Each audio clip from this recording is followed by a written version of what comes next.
Good afternoon, everybody. Welcome to the House Appropriations Committee, Transportation and Environment Subcommittee. We have 4 agencies to go through today: the Public Service Commission, the Office of People's Counsel, the Department of the Environment, and the State Highway Administration. We will start with the Public Service Commission.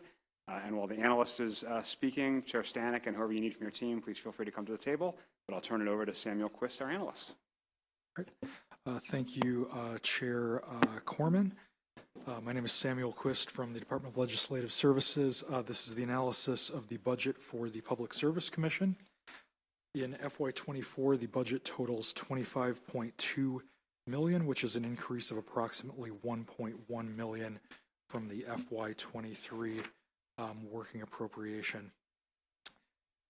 If you turn to Exhibit 1 on page number 2 of the report for the overview of fiscal 24 spending, you can see that the majority of the budget covers personnel expenses, about 79%, for 143 regular positions and 12 contractual full-time equivalents. The other large portion of the budget is about $1.5 million for outside experts and consultants, which assist the technical staff and the commissioners of PSC in proceedings before PSC and other regulatory bodies.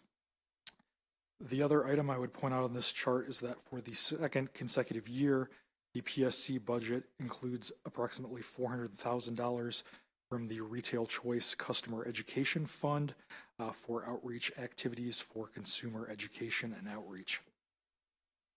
Exhibit number 2, which begins on page 3 and continues on page 4, shows some of the more line item changes in the budget. So the largest change overall of the total is mainly in the personnel category. Personnel expenses increased by about $1.1 million. The largest change being increases to employee and retiree health insurance premiums. There's also about a $257,000 increase due to adjustments to the agency's turnover expectancy. And then I would also point out that there's about $100,000 related to the 2 new regular positions as a result of some contractual conversions. On page 4 in the personnel data summary, you can see an overview of the agency's personnel. And then for the turnover data, you can see that the budgeted turnover expectancy of about 4.04% in FY24 is about half of what the current percentage of vacancies in the agency is. And on the bottom of this page, the analysis is asking PSC to comment on this relatively large percent of vacancies compared to the turnover expectancy. Additionally, due to the fact that in the FY24 budget, the turnover expectancy is budgeted lower than what it was in FY23. The key observations begin on page number 5. The first observation is a discussion of arrearage data that's reported on the Commission's website. Beginning with exhibit number 3 on page 6, this is showing the number of customers with outstanding arrearages for each of the 5 of the largest investor-owned utilities. As you can see, there's been a little bit of fluctuation, first during the pandemic period, and then in the period over the course of calendar 2021, corresponding to some of the supplemental arrearage assistance that was distributed, including through the Relief Act of 2021. The number of customers with arrearages declined during this period, but there's been some increase in calendar 2022. If you turn to exhibit number 4 on the next page, this is showing a little bit more fluctuation. This is the dollar amount of arrearages outstanding for the same 5 utilities. And you can see, again, there was a pretty significant increase over calendar 2020 corresponding to the pandemic. At the end of December 2019, the total was about $89 million. By the end of 2020, the total had reached over $212 million. although during calendar 2021, there was about a 34% decrease due to distribution of arrearage assistance. You can see that during calendar 2022, there has been an increase once again by about 30%, and the total in December of 2022 is still about double what it was before the pre-pandemic period. Some of this is related to ongoing inflation in the energy sector, as reported by the U.S. Energy Information Administration, which is an office of the U.S. Department of Energy. There was about a 19% overall increase in residential electricity prices between January and September of 2022, and the residential price of natural gas in August of 2022 was also about 23% higher than the price in the previous year. So that's caused this arrearages to continue to be elevated. Then exhibit number 5 on page number 8, this is showing the average dollar amount for outstanding arrearages for the number of customers with arrears. And you can see this follows kind of a similar pattern as the previous chart, with there being an increase in calendar 2020 and then following a decrease. However, this also is broken out by utility, so you can see there's a little bit of a variation depending on utility. The black line in the center of the chart is the total average across all utilities. Then you can see the largest being BG&E. However, I should note that BG&E serves both electric and gas customers, and is also the largest utility in the state. So that's one of the reasons why they're higher overall. But there is some variation across utility and some fluctuation during the calendar year. The second observation in the report is related to the tracking and reporting of utility complaint data and third-party energy supplier data. This was an issue that the Budget Committees had asked PSC to report to the General Assembly on. PSC has reported data on its website in regards to third-party energy suppliers back to about December of 2019, and beginning in 2023, PSC now posts data for utility complaints on its website. The first of these was posted for the first quarter of 2023. On page 9, the analysis asks PSC to comment on what the frequency going forward of the posting of these quarterly reports will be. So Exhibit 6 is showing some of the highlights of the data for complaints against utilities posted for the first quarter of FY23. This is the overall dispute issues for complaints. This is showing that the most common dispute issue for a complaint against utilities was a billing dispute, followed by termination of service issue. The data reported on PSC's website also goes into other details, including the breakdown by zip code, as well as by utility.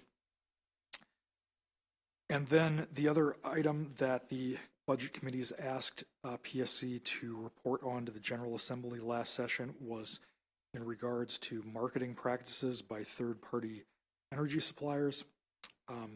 As PSC notes, Maryland is one of only 2 states in the country which requires third-party energy suppliers to report on where they plan to engage in door-to-door solicitations. Exhibit number 7 on page 11 is showing data reported by PSC on zip codes with the highest number of door-to-door marketing.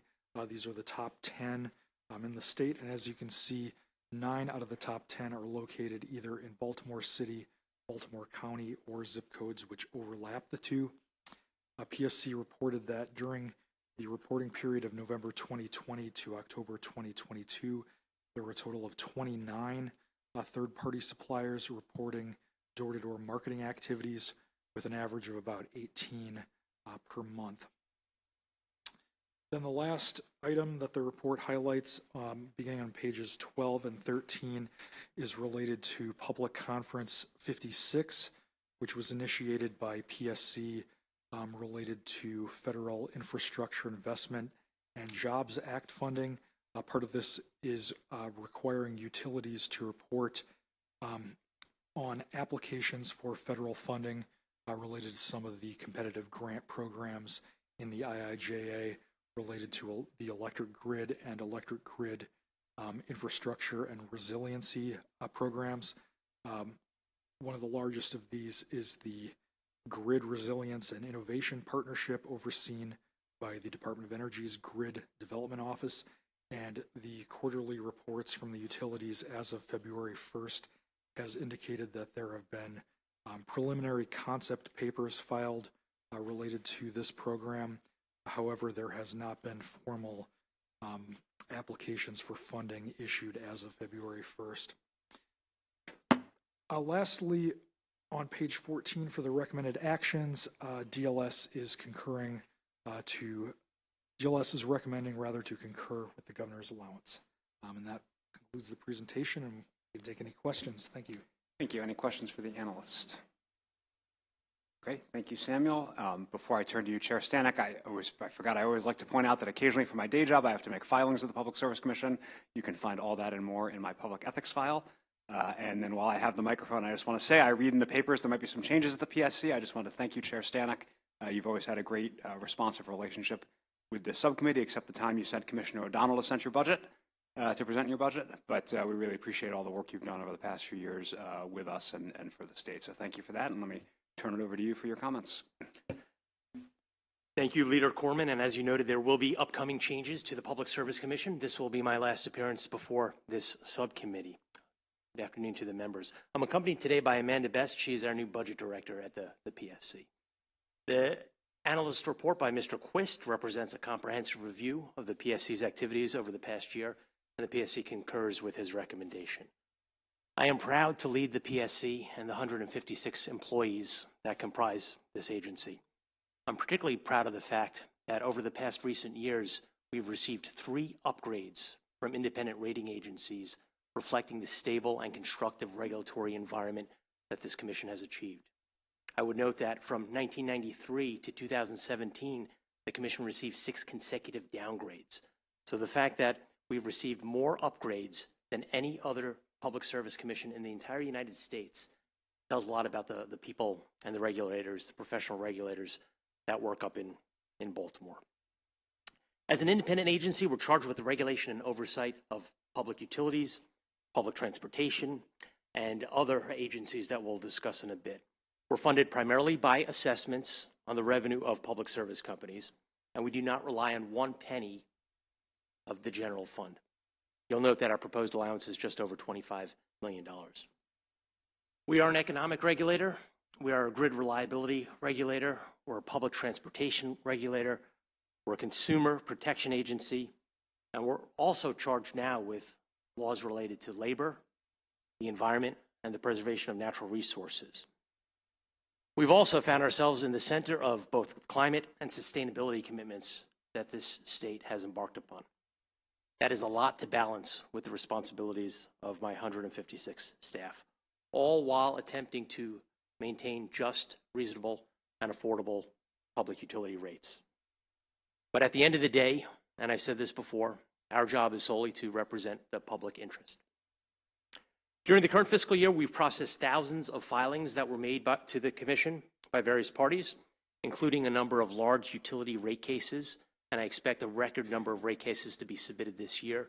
You might have heard on Thursday, BGE submitted a rate case with a price tag of approximately $600 million. We're also actively overseeing a number of pilot programs, including one that's dear to me, the electric vehicle charging pilot program, one that I know is dear to Leader Corman with respect to energy storage battery projects. We're also working on community solar, offshore wind, and of course, the state's Empower program, which is in the midst of a transition from an energy efficiency program to one that is focused on greenhouse gas reductions. Lastly, I'd like to note that we take the protection of residential ratepayers very seriously. We're on track to resolve nearly 2,000 complaints filed with my office this fiscal year. Additionally, as Mr. Quist noted, the oversight of retail energy suppliers is a top priority for me. On February 1st, we initiated a 6-month maximum enforcement blitz, attempting to both investigate and prosecute retail suppliers who have done wrong, who've cheated our customers in the state, who've engaged in market manipulation. We've since issued cease and desist orders. We have a number of show cause and probable cause hearings coming up, and the punishments include everything from civil penalties, revocation or suspension of the license, of course restoring customers by issuing them refunds and issuing moratoriums on the ability to solicit new customers. That's been a big issue that the Commission is faced with now, but we've dedicated all available resources to this proactive enforcement. Again, pleasure to be with you for one final time before this budget subcommittee. Thank you. Great. Thank you, Chair Stanek. I know we have your written testimony, but anything you want to say on the points that were raised in the analysis? With respect to vacancies, we do have approximately 9% vacancy rate. I would note that 3 of the new pins that we just advertised for were delivered via Governor Hogan towards the end of his term there. So those 3 reflect a higher vacancy rate. 4 of the vacancies currently are in the process of being filled in the month of March by new employees, and another 4 we have internal promotions. So while it appears that we have a 9% vacancy rate, we will probably cut that in half by the end of spring. With respect to the question of how often we post the reports on complaints for both utilities and for retail suppliers, we endeavor to post that report 60 days after the end of each quarter. We are currently up to date on all of those reports. Great. Any questions for Chair Stanek? Delegate Edelson. Thank you, Mr. Chair. Nice to see you. Thank you for all your work. My question is just about specifically the enforcement efforts that you undertake with respect to door-to-door marketing and the complaints that you receive from suppliers that aren't doing it correctly. On a broader sense, I'd love to receive some more detail on sort of the status of those enforcement efforts, where they are, and what are the next steps. But right now, I'd really love to know what the communication process is with the consumers that initiate those complaints in terms of as the enforcement measure is going forth. Is there a routine response to the consumer themselves to let them know, we filed a complaint, this is the status, et cetera? What's the process? Yes, exactly, Delegate. As soon as a constituent files a complaint with us via our online portal, they are assigned a resolution specialist. They receive the name of that person, and that person will effectively monitor and communicate with that individual throughout the process. Typically, the first step is contacting the retail supplier to get their side of the story. Documentation is exchanged. There are occasions when perhaps somebody else in the household answered the door and signed, but the complainant wasn't aware of that. So we tend to sort through that. We ask for all the documentation. Did you sign any paperwork? If they did, we ask the supplier to share that paperwork with us. This policy, after the energy restructuring of 1999, where we've effectively created retail choice, I am sad to say that customers today are no better educated with the ability to compete in the commodity market than they were back in 1999. So when somebody shows up at your door trying to sell a commodity, whether it be electricity or natural gas, it's complicated for the average person. They don't know if the price will change or not. But to respond to your question, yes, they will be assigned a specialist in our Consumer Affairs Division who will see the matter from beginning to end. As someone who lives in Baltimore City, I can tell you it is a constant that folks are knocking at your door looking to sell you these commodities. It is very complicated, and I think the more that we can do as much as possible to protect consumers, the better. And I'd love to get some additional data from you, specifically on the Baltimore City County, the status of those complaints and where we're at with them. We can discuss. And Delegate, we could provide more information, but I must say Baltimore City is the epicenter for this problem. Partly is because of the housing stock. You have townhomes very close to row houses together, so you can knock on doors quickly. But there are some retail suppliers who prey on lower income folks, folks who may not be as sophisticated, folks who may easily want a $50 gift card in exchange for signing their life away. And that supplier could very well make up that $50 in the first month. Thanks. Thank you. No questions for the Public Service Commission? Chair Watson? Quick question about the new area code 227. How long has it been since we initiated the last area code in that area, which was what, 240? It was 240. 240 came about in 2001, where there was an overlay, and this independent agency who assigns new area codes informed the PSC that it was time, because of all the mobile devices, to incorporate the new 227, which for those of you who watched sitcoms in the 80s perhaps would have been better suited for Washington, D.C. So it's been 22 years. Yes, 22 years since the last area code was included. It feels a lot sooner or faster than that. Thank you. Thank you. Chair Stanek, I did want to ask you about PSC case number 9673, if you have any familiarity with that. You know what I'm talking about? Yes, I do. Okay, can you just tell, for the benefit of the subcommittee, what was case number 9673? Thank you. That was a complaint that was filed by a complainant against a natural gas utility in the state. The complaint alleged that there was an affiliate preference occurring, as well as the fact that there was a bill message on this utility's monthly bills that was of concern.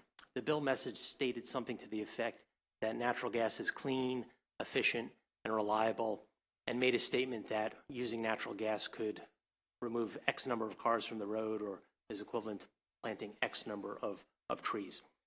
The Commission takes all complaints seriously. We heard from the complainant as well as from the respondent. In this case, it was Washington Gas Light Company. The Commission quickly discovered that one of the claims, the fact that there was an affiliate preference relationship, did not exist, and we attributed that to the failure of the complainant to do adequate research. And in fact, the Commission found that a phone call from the complainant to the gas utility would have resolved the entire need for this complaint, which was filed two years ago. The Commission then proceeded with denial of the complaint for cause. Shortly thereafter, the complainant filed an appeal with the Commission. However, the appeal contained no additional new information, so the Commission yet again denied the appeal, which we call a rehearing, and we denied that for cause. The complainant then, for a third time, sought appeal in Montgomery County Circuit Court, and that's where things get a little bit interesting, because Before you get to that, so appeals of PSC decisions go to the circuit court, not an appellate court.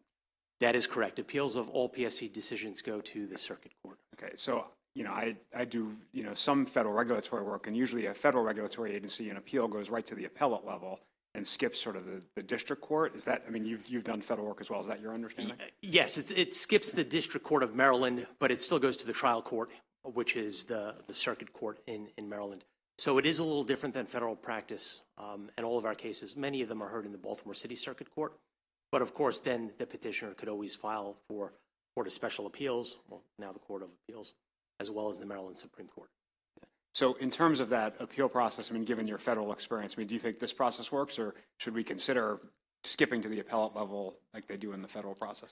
After the past 5 or 6 years, I've become more acquainted with this process when I was more familiar with federal agency work, and they would go right to the D.C. Circuit Court of Appeals. There could be an economy of savings if our decisions were given the weight of a circuit court opinion, and then it would just go directly to Court of Appeals down the street. Do you have a sense of how many decisions sort of get to the next level of the appeal process after the circuit court and their disposition? I would have to do some research, but we have a fair practice in the Court of Appeals, the rebranded Court of Appeals, probably somewhere in the neighborhood of 12 to 18 a year.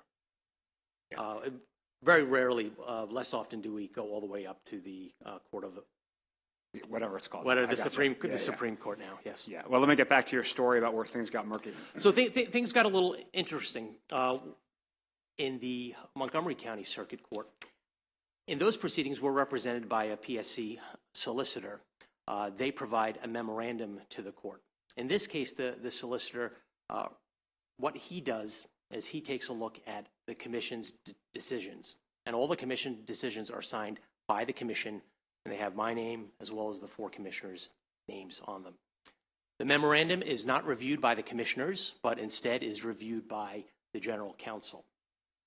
In this case, the individual solicitor filed his memo with the court, and apparently this memo has attracted the attention of many, including some individuals who have appeared to light their hair on fire based on some of the commentary in the memo. I would note that the memo was not signed by the commission, and they never are. They were signed by the individual attorney. The reason why this memo received some additional interest was because the attorney in this case used some rhetorical language, dare I say colorful and provocative. Although I would note that on the second page of the memo, he says in the first person, "I do not know the commissioner's personal feelings on this issue." And the issue here is he used Mr. to Chair, state... can I just stop you right there for one Yes. second? Do you have a copy of the memo? I do. Okay, so can you just read the first line of it?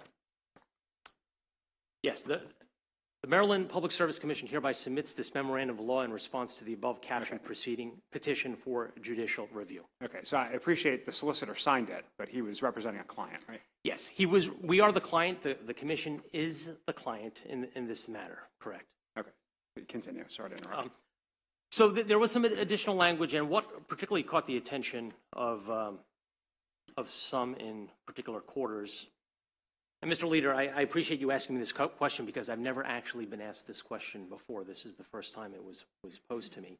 On page 9, there's a question of, is natural gas clean energy? Question mark. A rhetorical question to which the attorney responded, taken literally, the only clean energy is no energy. And then he cited a footnote 17. Footnote 17 is an example, I would argue, of an extreme claim that was not intended to be the position of the commission. It was a rhetorical question. I think in context, one could see that this statement, of which it's attributed to an individual named Paul Dresden, is not a representative statement of the commission and just an example of an extreme claim. The wrinkle here is that this footnote, while I do not particularly appreciate the color and the rhetorical flourish here, this document was edited by our general counsel, and the general counsel edited this particular language out. I've seen the red line version. Unfortunately, well, for better or for worse, the attorney, the solicitor in this case, he actually filed the wrong version of this memo with the court. And Mr. Chairman, did he know it was the wrong version? Yes. Yeah, the attorney received the edited copy from the general counsel, who reviews all court pleadings, and filed that version in court. Okay, sorry, continue. So that is the situation. I would argue that the fact of the matter is, taken in context, this is not a position of the agency that the only clean energy is no energy, paired with the fact that the attorney on page 2 of the matter stated that he wasn't even aware of commissioner's individual feelings. He says, the undersigned counsel does not actually know how clean the commission believes natural gas to be. So my position is, I know a lot of hay has been made out of this statement, which I would have struck had I reviewed these legal pleadings. And the general counsel, who is not a colorful or provocative gentleman, he did in fact remove them. But taken in context, I see and I could understand what the solicitor was trying to say by citing this individual in footnote 17. Okay, I want to draw your attention to a couple of other statements in here. Near the bottom of page 1, it says the commission simply has no interest in opening a proceeding. You see that? I do, yes. Okay, do you have any idea what that means? Well, the commission made clear in its orders that, in its 2 orders, that it was dismissing the complaint for cause. So the This is a question of national energy policy, and the commission determined it was inappropriate to determine whether or not natural gas is clean, efficient, or reliable in a single utilities service territory. This either needs to be done statewide or it needs to be done on a national level, determining whether natural gas is clean or not. And then on page 2, the last sentence of the first paragraph. Yes. Do you want to just read that for us? Last sentence of the says, regardless of the parties' perspectives on the issue, the commission certainly has the discretion to set, or in this case, not set its own docket. And that's not totally true, right? I mean, Section 3102 has some particular things you all need to do. For example, you don't have the decision not to take a rate case, right, if EPCO files a rate case? Correct. The commission must act on that matter. I think the attorney in this case was a little liberal in terms of how we set our agendas, but there are cases that we statutorily must process. Okay, and then if you turn to page 6, the first 3 paragraphs on the page and the last paragraph look a little different. Do you see that?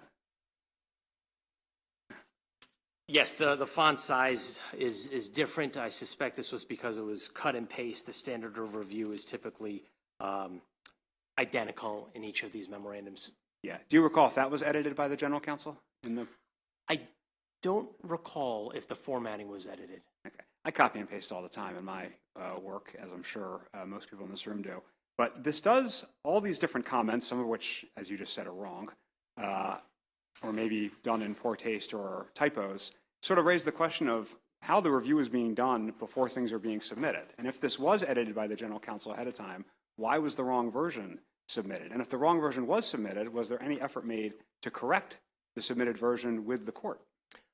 I have taken steps since I learned of this in October. The first time I learned of this, Mr. David Lapp informed not me, but he informed another commissioner, Commissioner Patty Bubar, of this document. I was embarrassed to see that a wrong version was filed, as well as the fact that the font size and the formatting did catch my attention as well. We've taken some steps in the General Counsel's office to ensure that files with very identical looking names are the right files, double checked before they're filed with the circuit court.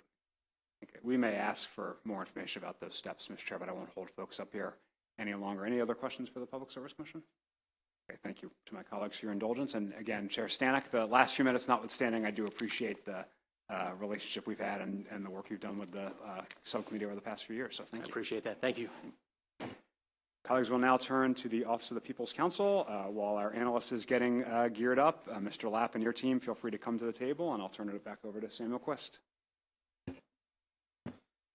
All right, thank you, Delegate Corman. This is the DLS analysis for the Office of People's Counsel. The FY24 budget is approximately $7 million, or an increase of about $463,000 from the FY23 appropriation.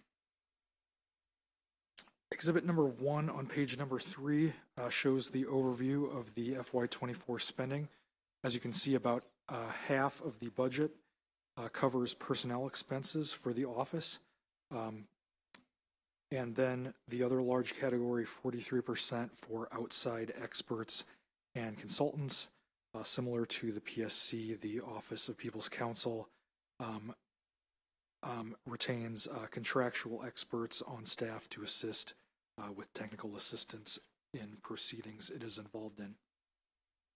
Turning to exhibit number 2 on pages 4 and 5, the change again in the budget is about $463,000, with the largest changes occurring in the area of personnel.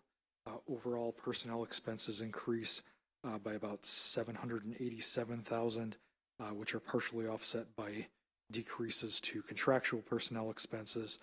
This is due to the conversion of 3 contractual full-time equivalents to regular positions. That is the main change in the budget outside of personnel expenses. The other operating expenses are minimal in the amount of change in FY 2024. And if you turn to page number 5, which is summarizing the personnel data you can again see the impact of those contractual conversions.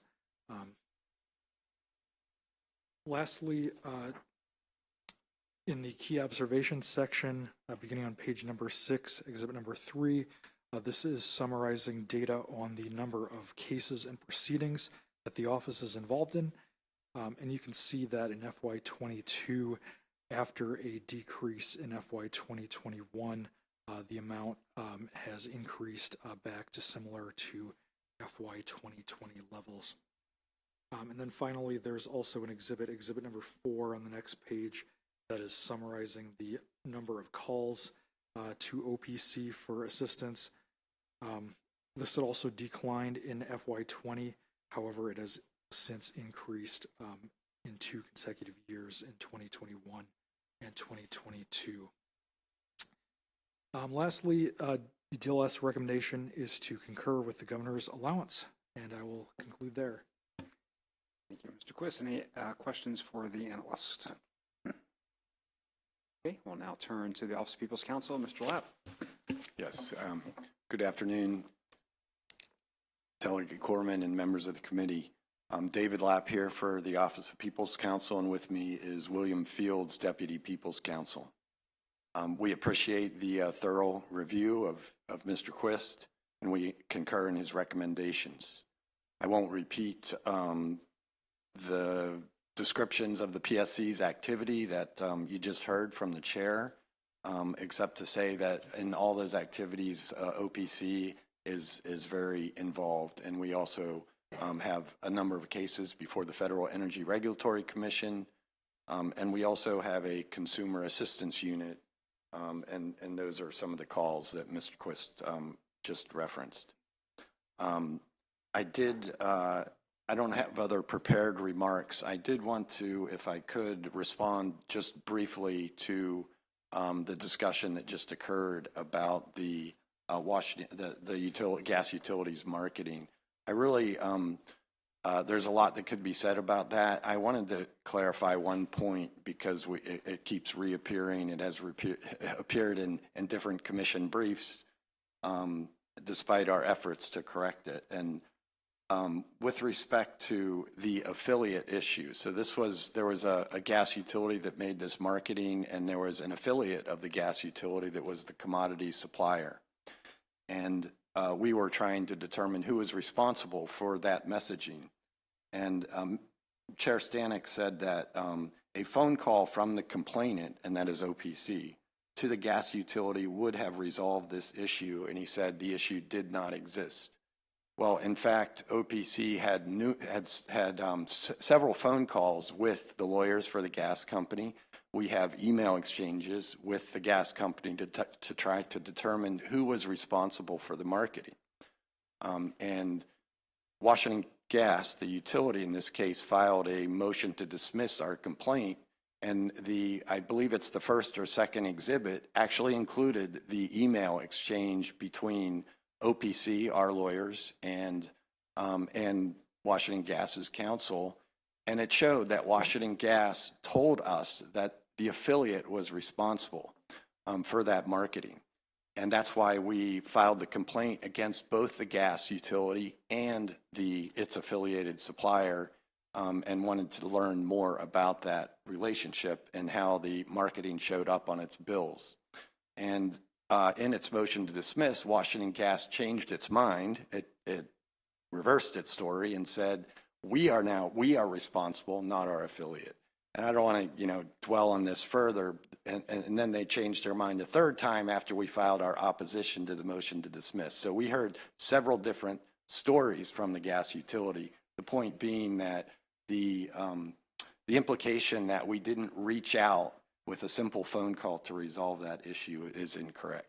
The bottom line for this case is that the result of this case, the commission dismissing our complaint because, as their brief candidly said, they had no interest in it. We did not get a ruling on the merits of that, and that was an allegation of deceptive marketing practices.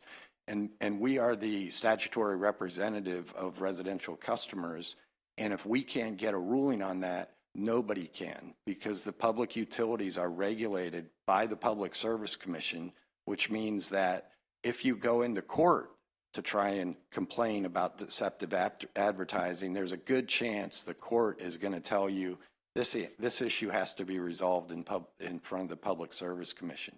So there's no recourse. We are appealing that decision. And the circuit court's decision was, we have the transcript of it, but it depended entirely on the assertions that were made that were just the subject of discussion about whether wind is dirty or clean in the footnote. So with that, sorry to get into the back and forth on our complaint, but I wanted to set the record straight, especially on whether we did our due diligence before we filed that complaint. Thank you, Mr. Slapp. Do you know the timeline for the appeal? We do not have a scheduling order yet from the court for the briefing, as far as I recall. So our appeal was filed, a little while ago, but I do not think that we've received the scheduling order. Any other questions for the Office of People's Counsel? Okay, thank you very much for being here. Thank you. My colleagues will now turn to the Department of the Environment. As Andrew Gray is coming up, the department should feel free to come to the table. Andrew, go ahead when you're ready.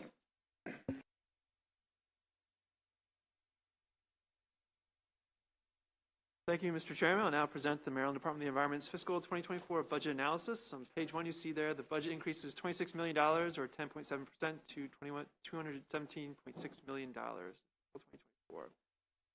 On page 7 is the first 4 exhibits, Managing for Results exhibits. The first one reflects the trends of air quality in Maryland, and it's getting better. The only air quality standard that we're not currently meeting is the ozone 8-hour standard, and that has not budged in a number of years. Exhibit 2 on page 9 reflects the integrated surface water report changes. This reflects the time period between fiscal 2010 and 2022. There was a combined 2020-2022 report due to delays in getting the information together. Just like to highlight one thing here, that what we'd like to see is all of the categories 2 through 5 sort of shifting over to category 1, which means that all of the water has been completely, there are no more impairments. We're not seeing that. Apparently, it's very difficult. It takes many, many years in order to move impaired water off of this list. So in the future, as long as I'm here, I'd like to see that column 1 actually increase and to see some of our impaired waters get off of the impaired water list. Exhibit 3 on page 10 reflects the child blood lead status. So we don't have data for the 2021 testing, but there was certainly a decline in 2020 due to the COVID-19 pandemic. Despite that, though, we're still seeing positive trends in terms of reductions in kids tested for blood lead that is above 10 micrograms, and even the more strict standard 5 micrograms per deciliter. And just like to highlight, too, that in October 22, the blood lead trigger notification level has been reduced from 5 to 3.5 micrograms per deciliter, so it's even more strict going forward, so it's good for children's health. Exhibit 4 on page 12 reflects the Public Information Act and permit data. We're seeing a positive trend for the percent of Public Information Act responses issued within 30 days. That's the blue line that's increasing. That's a great percent increase. However, we're not seeing the same for the permits processed within applicable process time. So that actually is going down. That's the purple line. And so then that's something to be concerned about. Obviously, we want to make sure those permits are processed in a timely fashion. Could be somewhat related to the number of permits that are kind of coming in, applications being received. On page 13, we talk about a proposed deficiency. There's $4.5 million for 3 administrations due to declining special fund revenues. We'll talk a bit more about that as an issue in this analysis. There's also $7 million for funding the backlog of oil-contaminated site environmental cleanup fund reimbursement requests. There's also around $2 million in funding for the purpose of the Climate Solutions Now Act in terms of personnel, 9 positions in fiscal 23, and then also contractual services around $1.8 million to implement that law. And moving to bottom of page 13, the federal stimulus funds. Just a brief note here that MDE is really focused on the PAYGO program in terms of the funding coming from the Infrastructure Investment and Jobs Act and the Inflation Reduction Act. The Department of Legislative Service, DLS, does recommend that MDE comment on potential funding opportunities through the Inflation Reduction Act and MDE's planned efforts to pursue competitive funding. Exhibit 5 on page 14 is the overview of agency spending. 37% of the fundings are in the coordinating offices, largely the $25 million or so for debt service and the Bay Restoration Fund revenue bonds. Also around $20 million for the Clean Water Commerce Act funding, and then salaries. And then for the other administrations, there is certainly contract and grant work that covers a certain amount of the funding, but largely salaries, kind of the funding reflected there. Exhibit 6 shows on page 16 shows the proposed budget. Just like to highlight for personnel expenses, there's around $3.4 million due to new positions, 69 position increase after the one adjustment and 9 deficiency positions in fiscal 23. Around $2.9 million for employee retiree health insurance. There's also a miscellaneous adjustments line there, and we'll talk a little bit more about that as well. It's largely double counted deficiency funding coming in from fiscal 23.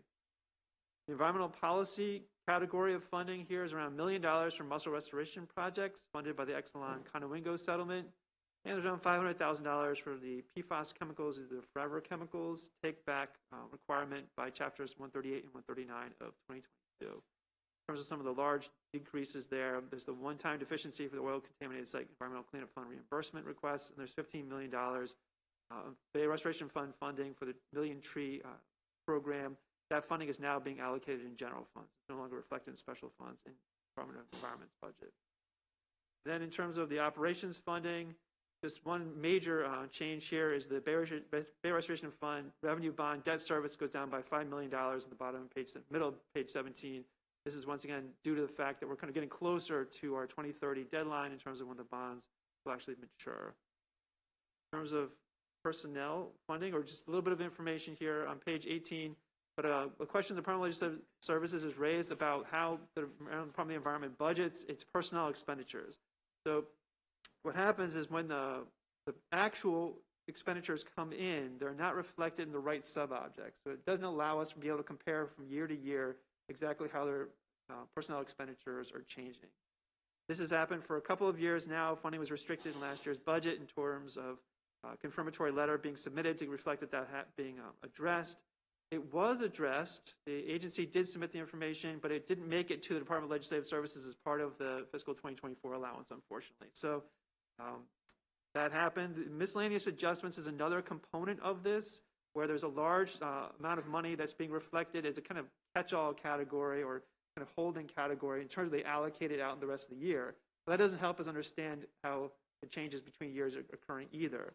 My understanding is the Department of Budget Management is working with the agency to address that concern as well. However, DLS does recommend the addition of language just to make sure that we're all on the same page going forward. Personnel data on page 20, there's 69 position increase. In terms of the reasons for that, there's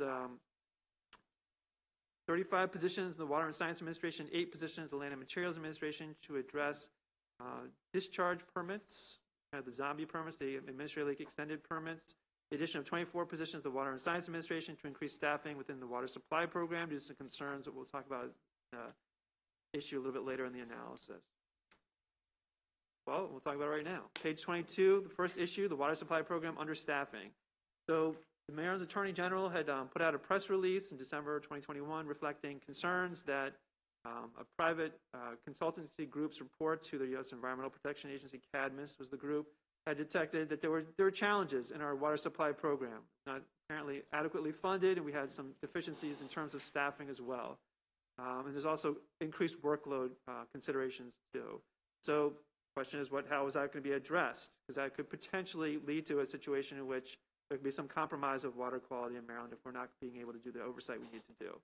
MD submitted a resource investment plan to the U.S. Environmental Protection Agency in May 2022, showing that it increased the staffing for the program, did reflect the need for around $13.3 million in overall funding, and kind of 102 positions was the goal to try to get there. The long story short, the budget doesn't necessarily reflect that. It only reflects around 86 positions and around $10.5 million. Therefore, DLS recommends how are we going to get to those goals if it's not reflected in our fiscal 24 budget. Issue 2 on page 23 reflects the compliance and enforcement position quarterly reports. I find the most recent one very interesting in terms of the information that was submitted. The Open MDE is obviously kind of getting going in terms of providing information about public information about inspection reports and enforcement documents.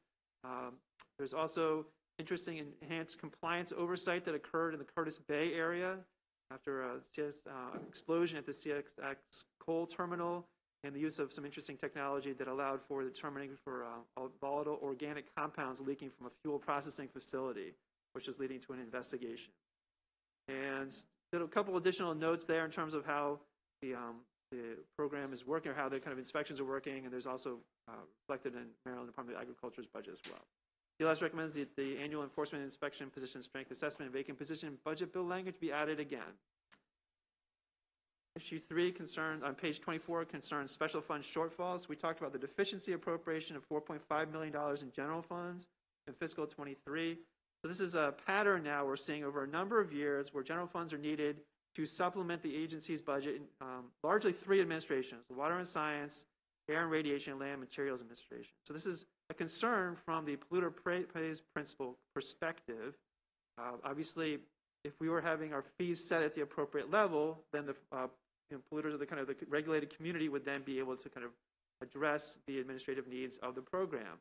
However, that does not appear to be the case. On page 25 is a brief note about the controller's biannual fee report information for those 3 administrations. And the funding, the fees supporting the major funds for each of those administrations appears to be largely inadequate in terms of just the time period. It's the number of years since the fees were last increased. DLS recommends, again, the NDE commented on why it's using general fund revenue to support those administrations instead of increasing or improving or changing its outdated fee structures. DLS also recommends that budget bill language be added, restricting funding until we get a report talking about how they're going to address that issue.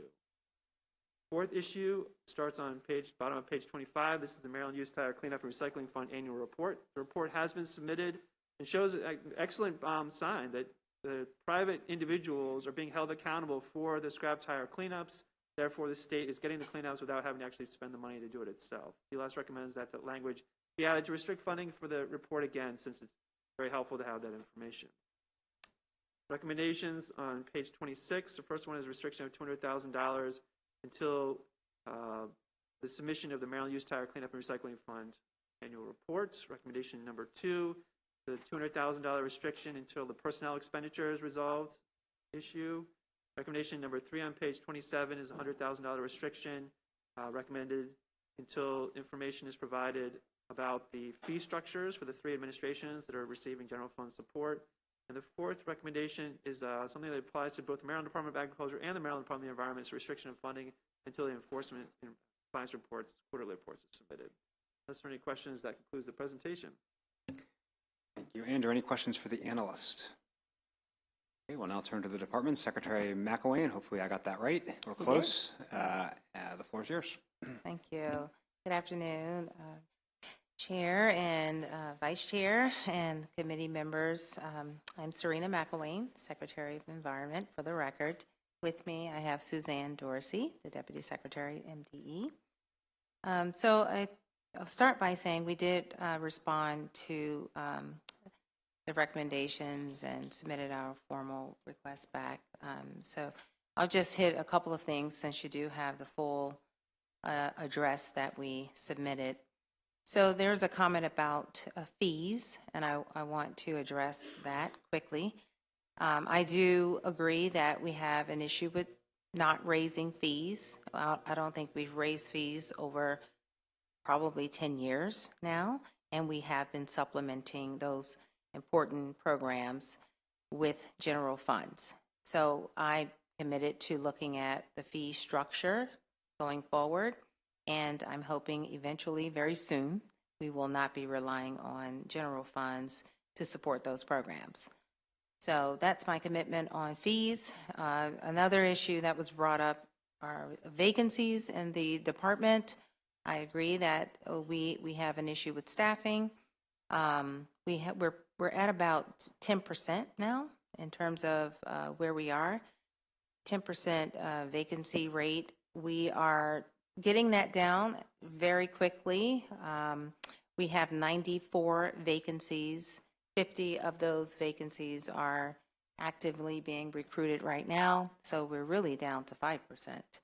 And we should have 5%. I think is a good good rate, by the way, but we are still trying to rapidly fill vacancies. We do have new pins, I hope, coming in. So we're looking at the entire hiring process to make sure that we have a process that enables us to get people in seats as quickly as possible. The last area I will address are those permits that we administratively extend. And I know that has been a problem in my agency. We're looking at that. We have made progress. We have about 564 permits that we administer, and we have 247 of them that were administratively extended for various reasons. We're down to about 92. No, we have processed 92. So we still have about 155 to go, but we're making progress. I do want to add that in order for us to really fix that problem, we need to make sure we have the right amount of staff to process all of those permits. And you mentioned a report that was done recently that was commissioned by EPA suggested that we need 30 new pins to be able to process those permits without further delay. And so I'm happy to say that 14 positions are in the budget, and that's a good start for us. But we do need more positions to make sure that we don't have that problem again in the future. So I'll open it up. I'm done and here for questions. Madam Secretary, questions from the subcommittee? Adelson? Great to see you again. Thank you.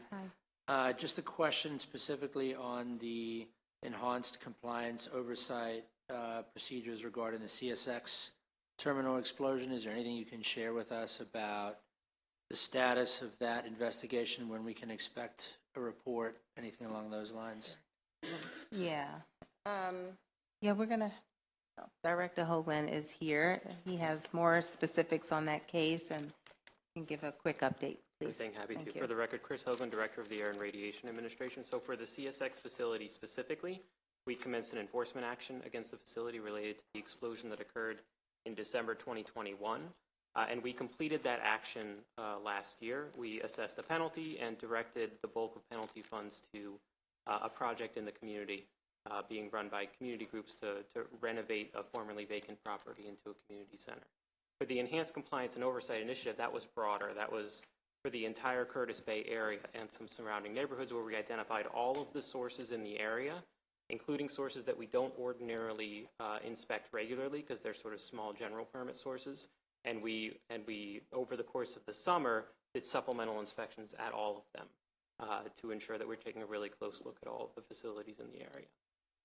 So one thing that might be good to look into going forward on that is, I know a lot of the community members in the area, as I understand it, do not receive sort of immediate communication, text message, whatever it might be, when there's any kind of an event like this that takes place.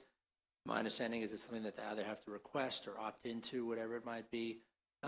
I think that'd be a good thing for us to look into, if there's a way for us to sort of target a geographic zone of residents, make sure that if there is any kind of environmental incident that occurs that could impact them or their families, that, really they receive some kind of a communication right away and potentially have the ability to opt out if they want to, as opposed to having to find out how to opt in.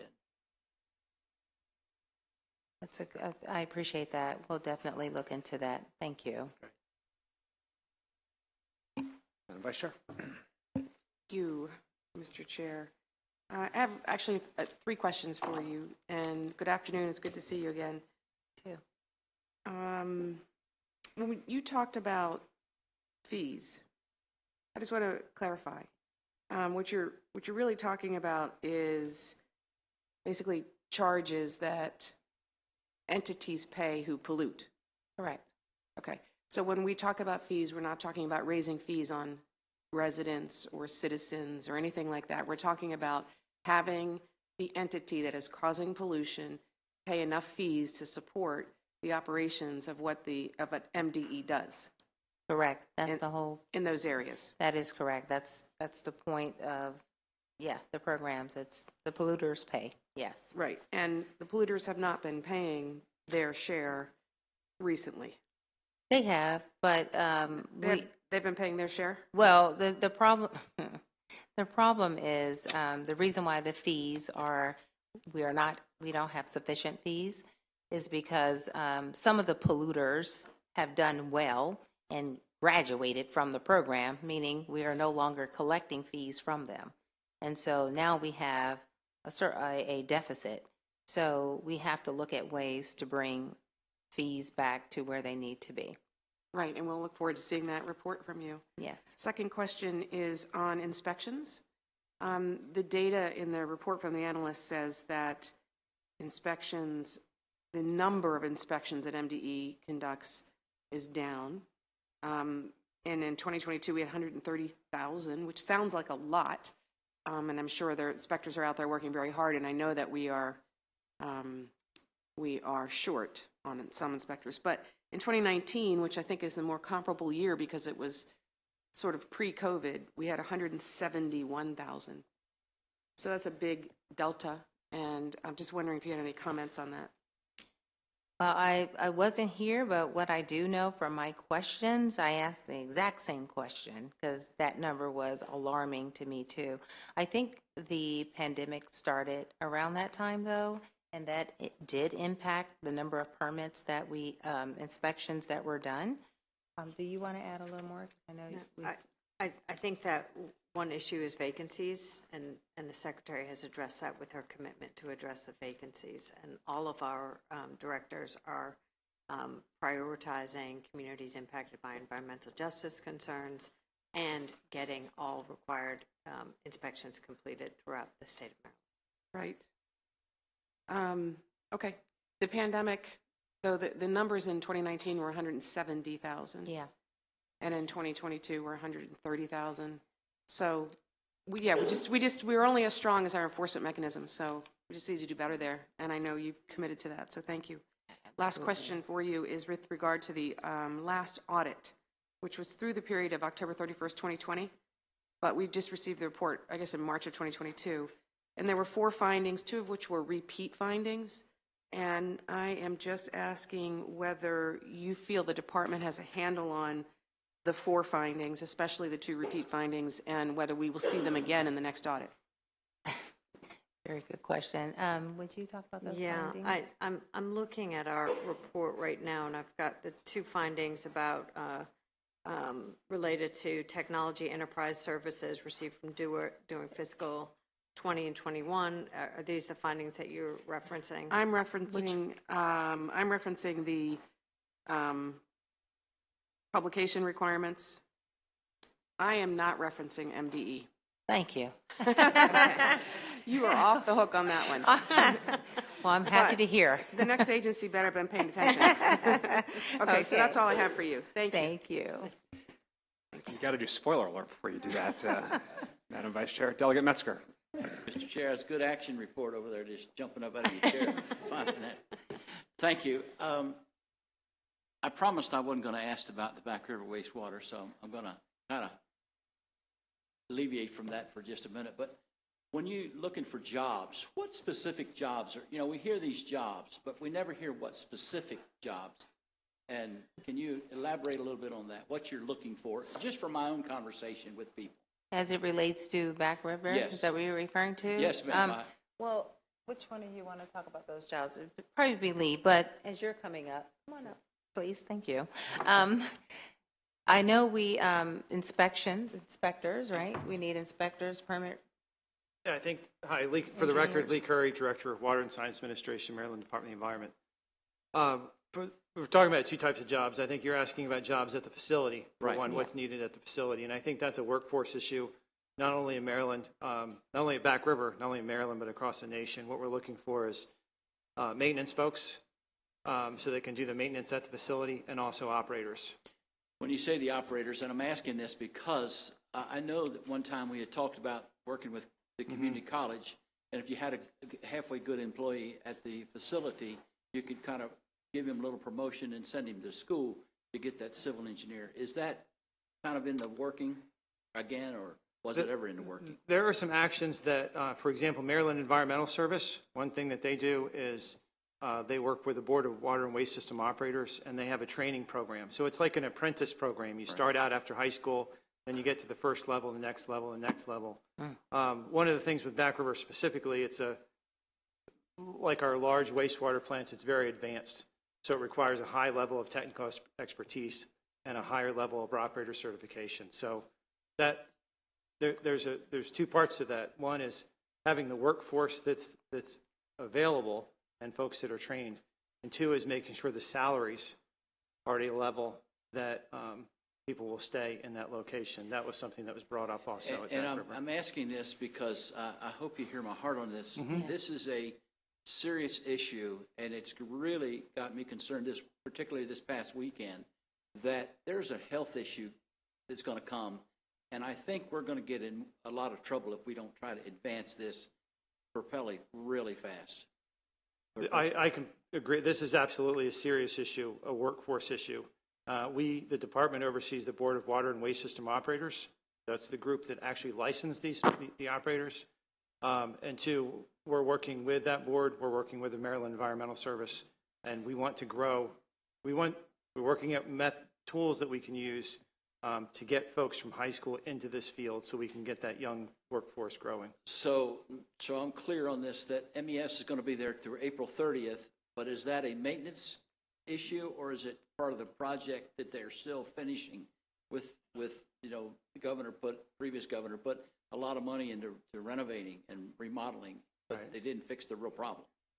Right now at Back River, MDE is at that facility at least one time per month doing an inspection. So we are on site on a regular basis. Well, I think when the General Assembly is over, we need to do a surprise visit. Okay, yes, sir. And actually, all of our visits are surprise visits. So when we do conduct an inspection at any of our facilities, they're not announced until the morning of. So we want to know what that site looks like just on any day. Two, you asked a question about MES and Back River. You're right, the consent order that would keep MES at the site ends in October. Currently, MES does not have any operators at the site. They have folks that are finishing up the contracts that were underway. And See, I was so misled. I'm glad you clarified that just now. Yes, sir. We got to do better. Okay. Vice Chair Watson?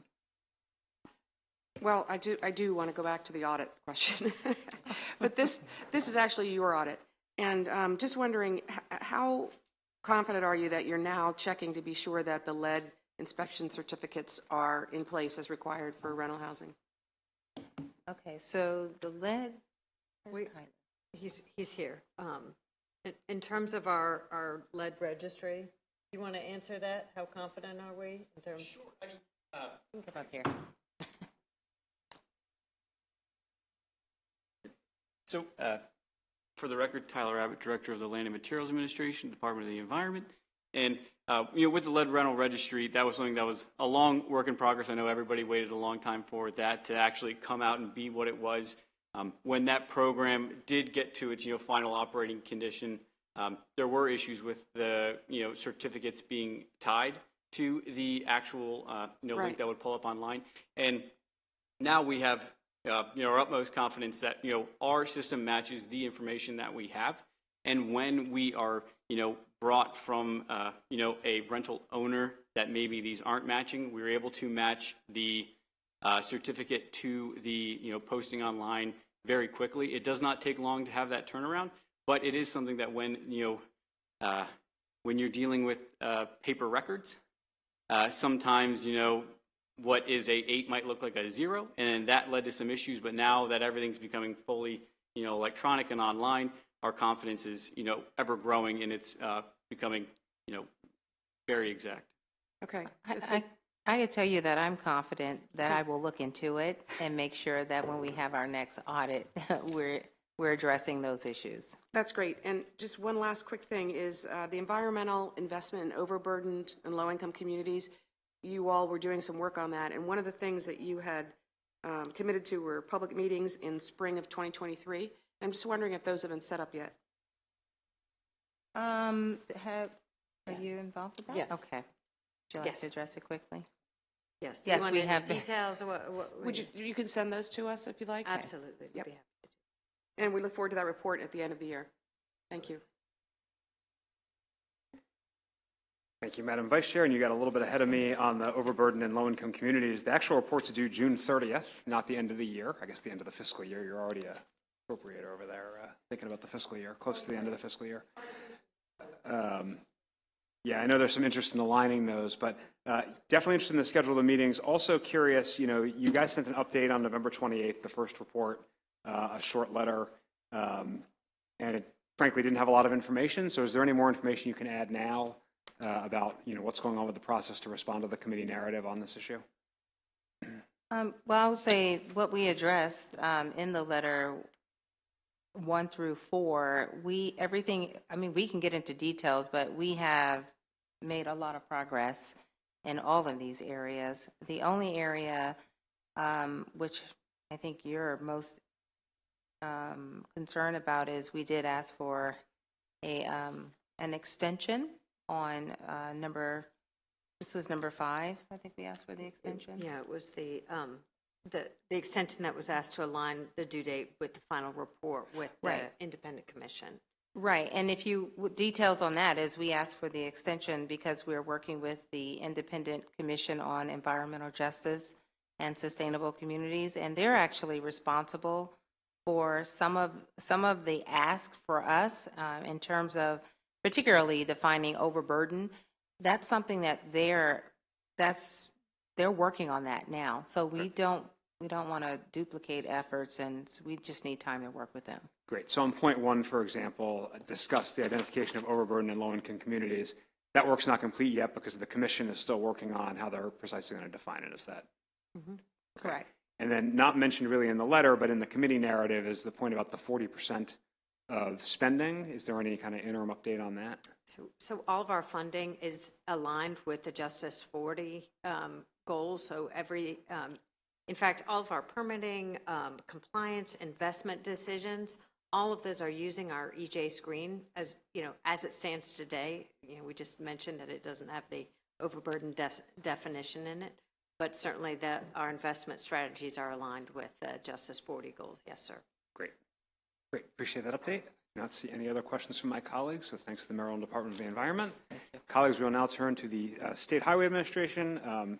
The Secretary, I see, and the Administrator are here if you want to come to the table with whoever else you need, and we'll hear the analysis from Steve McCulloch. Thank you, Mr. Chairman, members of the committee. You should have a document in front of you entitled State Highway Administration. Looking at the operating budget summary, the fiscal 2024 allowance for SHA increases by $21.6 million or 6.4%. Turning to page 5 begins the discussion of the managing for results issues. The first one, dealing with safety and security, looks at the number of traffic fatalities and the fatality rate. As you can see in Exhibit 1 on page 5, in 2021, calendar year, the last year for which data is available, the number of fatalities actually decreased. That's the bar. And then the fatality rate decreased even more significantly, and that's because the number of vehicle miles traveled, which is one of the components of that rate calculation, decreased in 2021 compared to the prior year. Turning to page 6, Exhibit 2, second performance measure looks at percent of vehicle miles traveled in congested conditions during the evening peak hour. You can see that in 2020, with the advent of the pandemic, congestion fell sharply as there were fewer people traveling on the roads. That has steadily increased congestion. It has not quite returned back to the pre-pandemic levels for arterials, but for freeways. But if you look at the arterials, they're pretty much at the pre-pandemic levels. Exhibit 3 on page 7 looks at the bridges that are on the state system that have a rating of one of the components of poor or worse. You can see from the exhibit on page 7 a steady decrease in the number of bridges that fall into that category, and Maryland is actually one of the best performers on bridges in the nation. Page 8, Exhibit 4, system preservation and maintenance. The one objective is to make that SHA has is to improve and maintain at least 85% of the state's highway network in an overall preferred maintenance condition. You can see from the exhibit on page 8 that in 2022, SHA did meet that after having fallen short slightly in 2021. Turning now to the fiscal 2024 operating budget, Exhibit 5 on page 9 shows that the SHA spends a little bit more on its workforce to carry out its mission than it's using contractual services, having spent $21 million more budgeted in the allowance. Exhibit 6 shows the proposed change. As I mentioned at the beginning, the operating budget increases by $21.6 million over the current year. Of that, personnel expenses increased by $6.3 million, with the drivers that you've seen in most of the agencies before you, employee and retiree health insurance, and the annualization of the November 2022 general salary increase. Looking at the operations section at the bottom of page 10, you can see that those top main items all relate to road maintenance, including winter maintenance expenses and road supplies.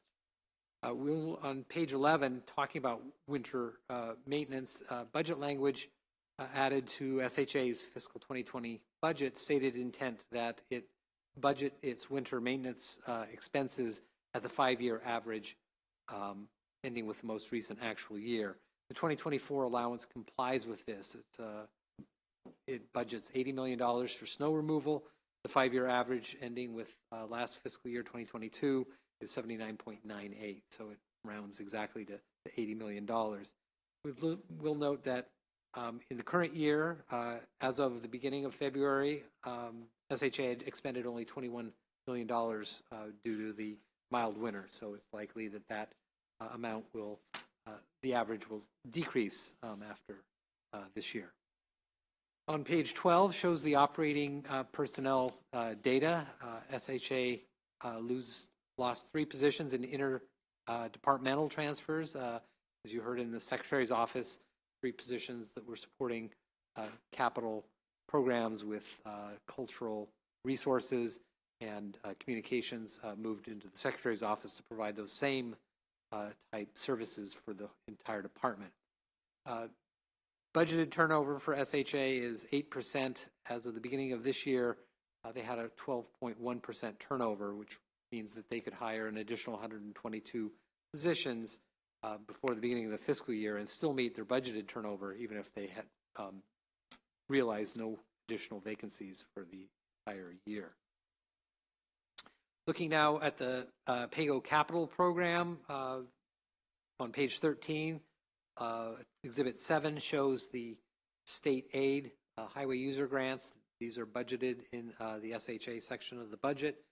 You can see in Exhibit 7 the increase of $57.2 million in the allowance. That's about a 20.8% increase. That's due to 2 factors. There was rate increase provided through Chapter 240 of last year, 2022, which establishes 15.6% of the gasoline motor vehicle revenue account, which is the basis for determining aid. That 15.6% is the new base. Prior, in statute, it was a 9.6%. So that's a good step up. And that's for 2024. But for 2025 and 6 and 7, there's a temporary increase that will go into effect 18% in 25 and 20% in 2026 and 7. Thereafter, barring any changes, additional changes statute, that will fall back to the 15.6%. On page 14 shows the distribution for the highway user grants for both the counties and municipalities by county of the fiscal 2024 allowance. Capital, 6-year capital is shown in Exhibit 9. This is capital funding by investment category. Over the 6-year period, SHA's capital program totals $8.1 billion. This is about $1.9 billion more than last year's 6-year program.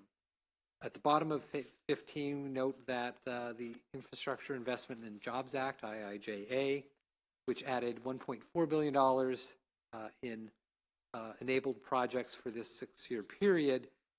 Of that amount, SHA has $979 million projects, with 33 projects being added. Those are shown on page 16 in Exhibit 10. At the bottom of page 17 and following on at 18, the SHA's 2024 capital allowance totals almost $1.3 billion, which is an increase of $193 million over the current year. Federal funds actually increased by $221 million and are offset by a special fund decrease of about $28 million. And you can see Exhibit 11 on page 18 that nearly 3/4 of the SHA capital program allowance in 2024 is devoted to the miners program.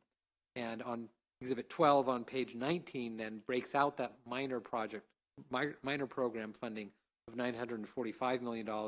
You can see that the largest share in the minor program is for system preservation. Turning to Exhibit 13 on page 20, then breaks out that minor project funding, again, the $945 million, by project type. And you can see that the two largest uses for funding in the miners program is for resurfacing and rehabilitation of roads and bridge replacement and rehabilitation. The capital cash flow changes chart, Exhibit 14 on page 21, shows that in the current year of fiscal 2023, the capital program in the working appropriation is an increase for the state side of things. That's excluding the mandated capital grants. Increases by $26.8 million, with system preservation and minor projects increasing by $37 million, and offset by decreases in major project funding of nearly just over $19 million. In the 23 to 24 change, there's an increase of $250 million total. For the state side only, it's 193. You can see that system preservation and minor projects has the bulk of the increase, although major projects increased by $54 million. Some of that would be the cash flow decline that we saw in 23, just flowing into 2024. Starting on page 22 and going for several pages, which I won't go over, but it's just for your there for your reference. Exhibit 15 shows select major projects, and in order to be on this list, the project had to have at least $1 million in funding in the fiscal 24 allowance, or $5 million or more over the 6-year program. It just gives you a sense of the road projects that are going throughout the state. On page 30, we talk about the first-year construction and design funding, as we have in all of the modes. For SHA, Exhibit 16 on page 31 shows that only $4 million of SHA's 2024 capital funding is first-year funding. This just really demonstrates the fact that for many of these larger road projects, there's design goes on for several years, so it's not first-year funding. And many of the projects that were added because of the IIJA enabling funding have had the design funding, and the capital funding is beyond 2024. So we should see those showing up in this exhibit in future years with larger amounts of first-year construction funding. The few projects that do receive first-year design or construction funding are shown in Exhibit 17 on page 32. Exhibit 18 on page 33 shows the significant changes. These are new construction projects added to the CTP or moved from the development evaluation to the construction program since last CTP. That takes us to the issues, which begin on page 35. The first issue deals with alternative fuel corridors and federal funding that is coming courtesy of the new Federal Electric Vehicle Charging Infrastructure, or NEVI, program through the IIJA. The Fixing America's Surface Transportation, or FAST Act of 2015, required the Federal Highway Administration to designate national alternative fuel corridors, and the IIJA's NEVI program authorized funding to states to build out a electric charging and alternative fuel infrastructure along these corridors. Now, the alternative fuels in addition to electric, comprise natural gas, compressed natural gas, hydrogen, liquid natural gas, and propane, also sometimes referred to as liquefied petroleum gas. Maryland has 23 designated alternative fuel corridors, with corridors designated for each of these 5 alternative types. Corridors are either designated as corridor ready, and we can see this on the map on page 36, which are the solid lines, or they are designated as corridor pending. So the Exhibit 19 on page 36 is the electric vehicle corridors. And so any of the solid lines represent corridors that have charging infrastructure sufficient that people should be confident that they can travel those routes and have charging at the required intervals so that they're not running out of juice. The dotted lines represent the areas that will be built out. The IIJA's NEVI program provides $5 billion in formula and discretionary funding over 5 years. Maryland is expected to receive about $57.5 million over 5 years in formula funding. This will flow through MDOT, but is how the funds will be distributed will be determined with input from the Maryland Energy Administration and other stakeholders. MDOT does note that it expects most of the funding to be awarded to private companies to actually do the installation of the public charging facilities. We've asked MDOT to comment on whether additional corridors are being considered and what criteria will be used to determine how the NEVI funding will be distributed. The second issue begins on page 37 and is a look at the highway traffic incident response patrol coverage through the Coordinated Highway Action Response Team, or CHART program. The CHART program includes both the traffic cameras that you can log on and see the various routes, but it also entails the response vehicles that go out for incident response, as well as the routine patrols that help people that might be broken down on the side of the road. For the past, with the exception of I-68, all of the state's interstates are covered by these patrols, and as you can see on Exhibit 20 on page 37, most of the main routes in central Maryland are also covered by these patrols. For the past 24 years, the SHA has contracted with the University of Maryland's Department of Civil Engineering to do a performance evaluation and benefit analysis of the CHART program. And Exhibit 21 on page 38 shows that for 2021, the most recent year, the report is available, of $1.8 billion in direct benefit to users. These are the people using the roads, generally related to reducing delays due to traffic incidents. For many years, these performance evaluations have also recommended that if additional resources could be identified to extend these benefits to unserved areas of the state, with Western Maryland being identified as the highest cost-benefit or benefit-cost ratio potential. So with that, I'd ask SHA about costs and timing for extending the network. An example of that is on the bottom of page 38. They would, if they were to extend into Western Maryland, they would propose doing a phased approach with Monday to Friday coverage being phase 1. This would have a first-year cost of $3.2 million, which includes purchase of 11 vehicles and having 13 new positions. After the initial year, annual operating costs for phase 1 would run about $1.6 million. The second phase would be adding weekend patrols with first year cost for that of $1.4 million and annual operating costs of $642 thereafter. We've asked MDOT to comment on options it has to cover the costs for expanding the CHART patrols. Currently, federal dollars do cover most of the costs of the CHART program. Issue number 3 on page 39 is the exact duplicate of what was in the overview in terms of the writing. We just asked MDOT if there were any updates, and they can respond to that. There's very minor ones. The recommended actions are on page 40, both for the operating and the PAYGO are to concur with the governor's allowance. Thank you, Steve. Any questions for the analyst? Okay, we will turn to the department and the administration. Mr. Secretary, Mr. Administrator, welcome. Thank you. Good afternoon, Chair Corman and members of the committee. For the record, it's Paul Wiedefeld, the Secretary of Maryland Department of Transportation. With me today is Tim Smith, Administrator of the Maryland State Highway Administration. I'd like to thank Steve again for yet another thorough review of one of MDOT's business units. The State Highway team worked diligently to keep the nation's supply chain moving, our construction efforts on track, and our roadway infrastructure in state of good repair, all while planning and designing the next phases of projects that will connect our customers to life opportunities. State Highway accomplishes this by keeping the safety of our customers and our employees at the forefront of their decisions and utilizing technology to improve their efficiency.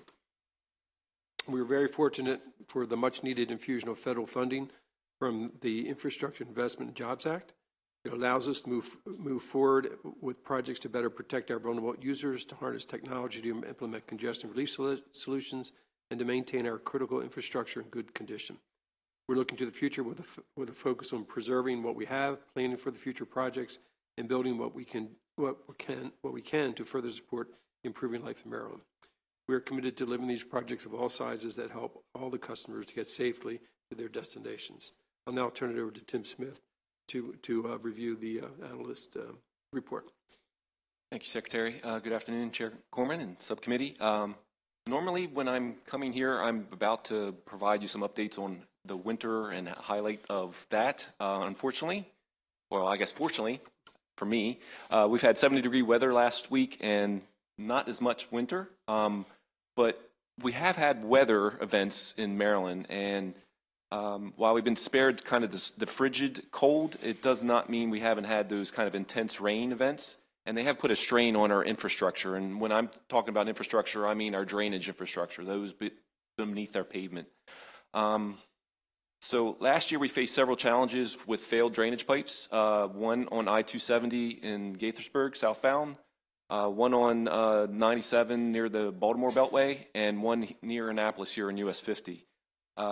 We anticipate those kind of patterns to continue, and we're taking a proactive approach to look at more of our drainage systems than we have in the past and upgrading that infrastructure to improve our resiliency. We have a solid track record, as Steve mentioned, related to our pavements and bridges, and we plan on modeling that same approach with our drainage. And while we have not seen the snow piled up on our roadway this winter, we have seen litter, trash, debris. The problem has been getting worse for the last few years, and we've consistently heard feedback from our customers as well as our elected officials. So there are many reasons why that litter situation exists, but they're really just excuses, and we got to find a way to improve. So you've probably seen it. We've had our crews out for the last week or so, kind of focused on that. It's a thing we're putting together called Operations Clean Sweep Maryland. We're trying to do an intensive effort to focus on that for this week, but also throughout the rest of the year. The renewed emphasis will nearly double our litter removal cycles, as well as increase our mowing operations across Maryland, and focusing on trying to get to those cycles once a month rather than what we've done previously. So beyond routine maintenance, our highway network is more than just moving vehicles. It's really about moving people on our roadway system, connecting them to life's opportunities. To fulfill that mission, they really need to arrive there safely. So in 2021, as Steve mentioned, we had 563 fatalities on roads in Maryland. In fact, since 2019, over 550 pedestrians and bicyclists have had fatalities on our roadway, accounting for almost 25% of our fatalities in Maryland. So to achieve that Vision Zero goal as a state, we must collaboratively work to prioritize safety, land use, community livability, and in the planning and design phases for our transportation infrastructure. So once that prep work's done, we can translate that in the state highway into local solutions that we can implement for safety for our vulnerable users as well as our motorists. That improved safety comes with a proper balance between the compromise with vehicle mobility as well as vulnerability for our safety for our vulnerable users. So pivoting to that congestion topic, we focus on making advancements with intelligent transportation systems to help move motorists more efficiently within our existing footprint, within our existing pavement footprint. To do that, we're looking at our road, not as a roadway at a location or a corridor, more of a system of systems. And regardless of the travel mode, we know our roads play a major part in getting our customers to life's opportunities. So just to give you an idea, so we're currently deploying some innovative strategies using kind of intelligent transportation systems across the state, across our myriad of roadway systems. A couple of those are our adaptive signals. You've seen those on US 1, Maryland 24, some down in, on 301 in southern Maryland, as well as 270 ramp metering. You'll be seeing some more of those type of thoughts and ideas coming online across the state, one being along the Baltimore Beltway with our TISMO solution there. And you couple that with what Steve mentioned about our traffic incident management tactics, and we can really provide a valuable service and save our customers some valuable user time. So we're striving every day to improve our roadway system now and in the future. To deliver that program, we need a diverse professional team that can implement innovative solutions to deliver our mission for our customers. So very proud to lead and what the SHA team has accomplished, but also looking forward to improved performance in the future. I did want to try to address some of the DLS issues, so I'll just kind of highlight those as I move forward. So related to the national electric vehicle infrastructure, as Steve mentioned, and Steve does a great job of highlighting things that we need to focus on, is directly linked to that alternate fuel corridors. As was mentioned, we need to take those infrastructure dollars right now and focus on those pending ones. We have 23 corridors identified, but we haven't fully built out all those corridors. So the initial phase of this is to focus on getting those out and getting them built out to that 1 mile envelope. While most of those are main arteries are completed, the next step after that, after the corridors, is getting to the communities. And building into communities will require collaboration with both the local communities, but also the stakeholders in terms of the Maryland Energy Administration as well as our Federal Highway Administration. So our criteria that we'll be using with that will be embedded into our procurements. But that criteria was just released recently from Federal Highway. But also we're gathering information from our public outreach efforts. We've done surveys, we've done some stakeholder outreach, as well as public seminars, and gathering that information to help us kind of craft where those corridors should go or in the community. So as we shift from corridors to communities, it will always include a critical component of equity, accessibility, amenities. The amenities part of this is critical, is part of what's required by Federal Highway is to make sure folks have restroom facilities as well as food and beverage facilities at those locations. So it kind of limits where we can go within our own right-of-way. Related to chart expansion, Steve did a great job of documenting that, but just, you know, the benefit the chart provides is not insignificant. It's huge. We are viewed as kind of a national leader when it comes to traffic incident management. A lot of other states come and look at what we're doing in terms of our active patrolling. And as was mentioned with the University of Maryland, $1 invested in our chart program is returned in the form of $35 worth of user delay cost savings. So as part of our overall workforce conversation, we'll be discussing with the Secretary several staffing resources within State Highway Administration to help us improve our performance. That will obviously include a potential expansion of chart to the western part of the state as well as the eastern, but I got to balance that with some of the other things I just mentioned with regard to drainage and litter. I got to make sure I'm addressing those as well. So that discussion will also be in terms of building a workforce with the proper skill sets that are required to maintain that high return on investment, and as well as budget logistics. And then the last issue related to ops lanes is this project will be viewed under the same lenses of social equity, environmental protection, and local participation as all transportation projects. MDOT will continue to work with our partners, including local stakeholders, towards a solution for congestion in the Washington suburbs along portions of I-495 and I-270, as well as addressing maintenance and safety of the American Legion Bridge in a way that meets the needs of all Marylanders. Related to the operations budget and pay-go recommendations, obviously we concur with that. Thank you for your patience and be happy to respond to any questions you might have. Thank you both, Mr. Secretary. I think we found a TBE you haven't worked in, so here we go.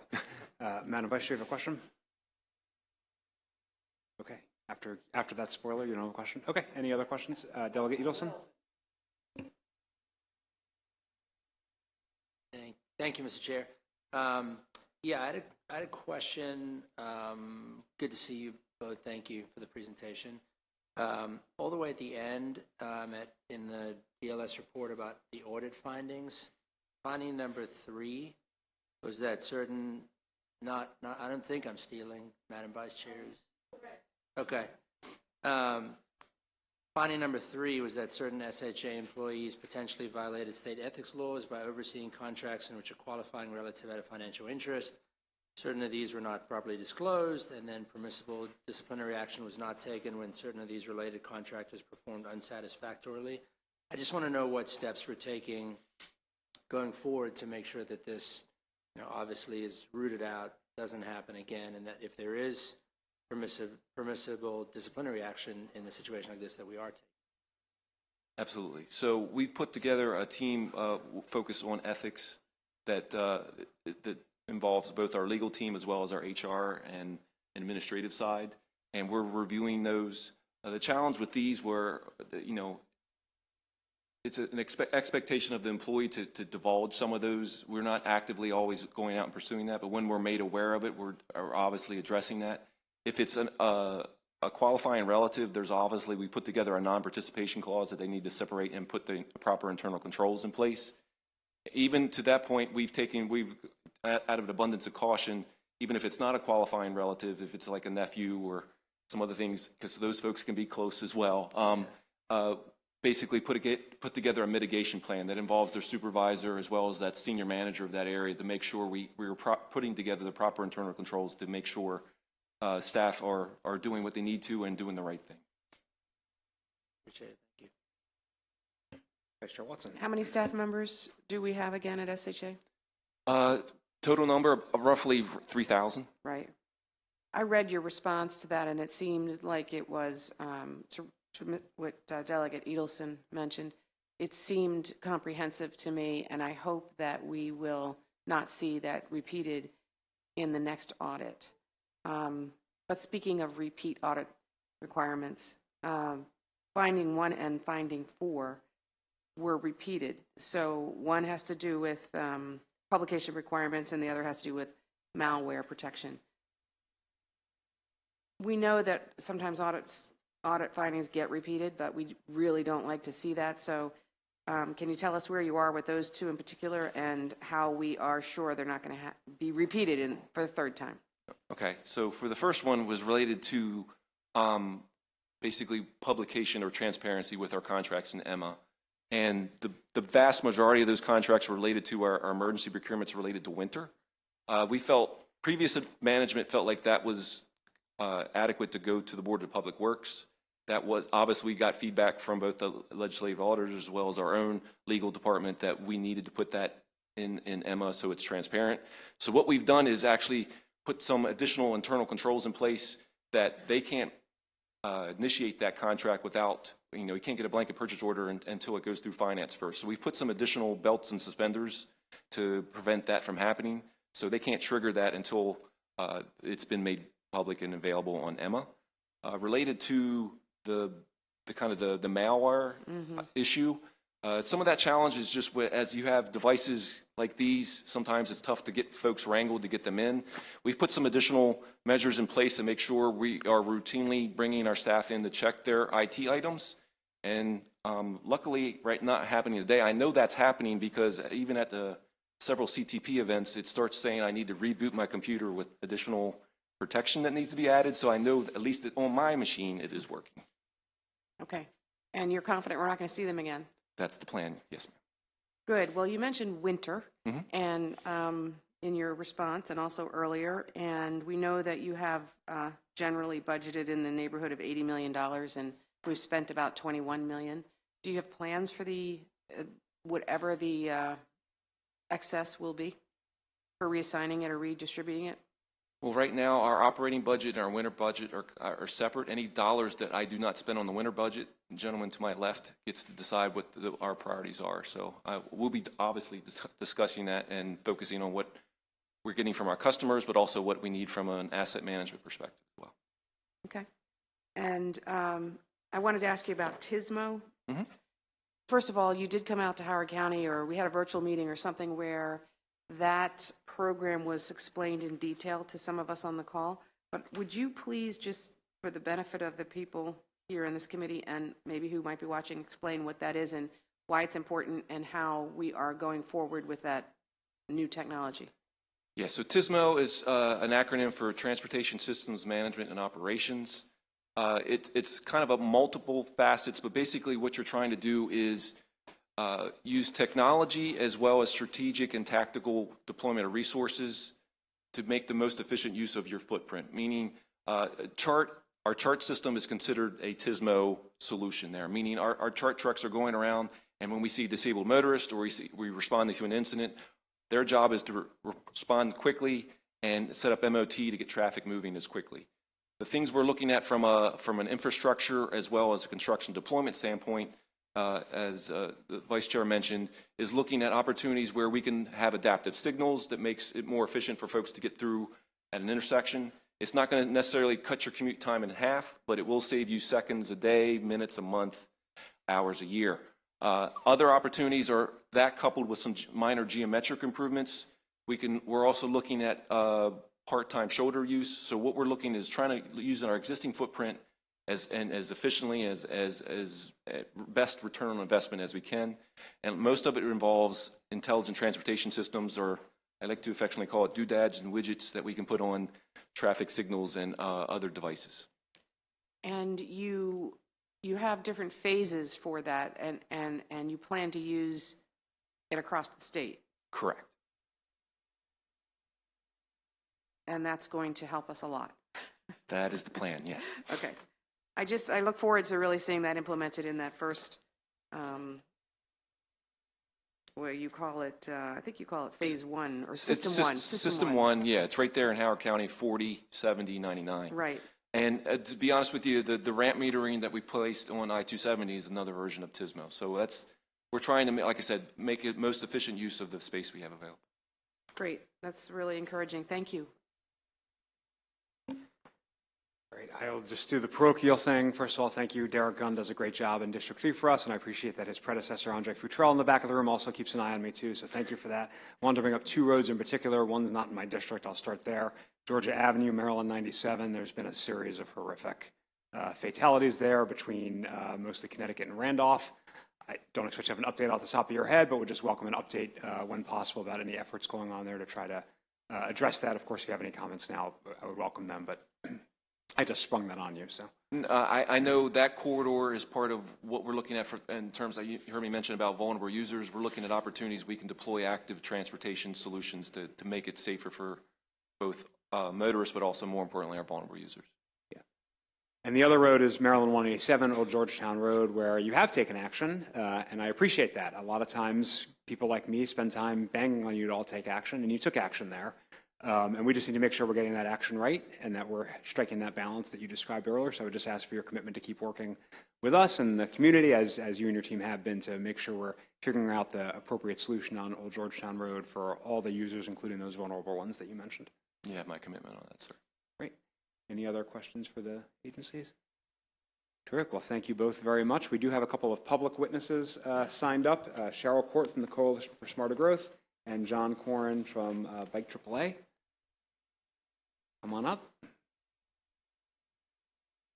And I know you've been waiting a long time, but under our rules, you each get 2 minutes each. But thank you for your patience. Thank you, Chairman. I'm Cheryl Court with the Coalition for Smarter Growth. We're the leading organization advocating for walkable, bikeable, inclusive, transit-oriented communities as the most sustainable and equitable way for the Washington, D.C. region to grow and provide opportunities for all. We work extensively in suburban Maryland, focused on Montgomery and Prince George's County. We are also a member of the Transform Maryland Transportation Coalition, which envisions a Maryland where all community members have access to reliable, equitable, and sustainable public transportation system. The Transform Maryland Transportation Coalition is asking MDOT to flex 50% of the federal funds as allowed by federal law from the Surface Transportation Block Grant and National Highway Performance Program formulas towards needed investments in eligible transit, safer streets, bicycle, and pedestrian projects, along with vehicle electrification. Flexing funding to Maryland's transit systems, safer streets, walk and bike projects, will improve access to jobs, help people move out of poverty, and strengthen Maryland's economic competitiveness. Given the challenges and the new priorities set by the Moore administration, we ask that we reassess the design and operation of our extensive state network. We think that SHA can build on its context-driven approach by matching the context zones to local land use and street type designations. SHA has designations, but they are limited and not necessarily responsive to local governments' land use plans and street type designations. We recommend SHA change its approach to how it designates context zones by incorporating local governments' designations. For example, none of the 15 metro stations in Prince George's County are given an urban core or urban center context zone by SHA. In contrast, 6 metro stations in Montgomery County are. Thank you. Thank you, Chair, Vice Chair, members of the committee. My name is John Corin, bicycle advocates for Annapolis and Anne Arundel County, but today I'm representing a coalition of advocacy groups from across Maryland. We believe the very, very best way to relieve traffic congestion, protect our environment, promote health, and provide affordable and equitable mobility solutions for our Marylanders is to make it safe to get out of a vehicle and walk or bike from origin to destination. But we know that won't happen unless we make it safe from origin to destination. So we would like to see SHA and MDOT sort of turn the dial from capacity for motor vehicle to safety for all users, and especially, as Tim Smith said, for the most vulnerable road users. We think we can compress the life cycle and get projects done quicker and better position the state to get more grants. We appreciate, Delegate Corman, that you and Senator McCrae requested a study of grant management. I was interviewed as part of that process. We would urge SHA to implement the recommendations of that study. That will help us more quickly deliver the benefits of the projects to the public and also better position us to complete projects so we can receive the next round of grants. This is especially important in smaller jurisdictions that do not have the wherewithal to both apply and execute grants. A couple of specific recommendations. We'd like to see a sort of an elevation of the role of bike pedestrian planning at SHA. We'd like a bike ped planner as a go-to person in each district office. And again, the recommendations in the study both had to do with process improvement and additional resource at the state level, which we think will return multiples and multiples in more federal money from IIJA and other programs into the state. Thank you. Any questions for these witnesses? Great. Thank you both for being here, and again, your patience. Long afternoon. Colleagues, I believe with that, we are concluded for the day. Thank you all.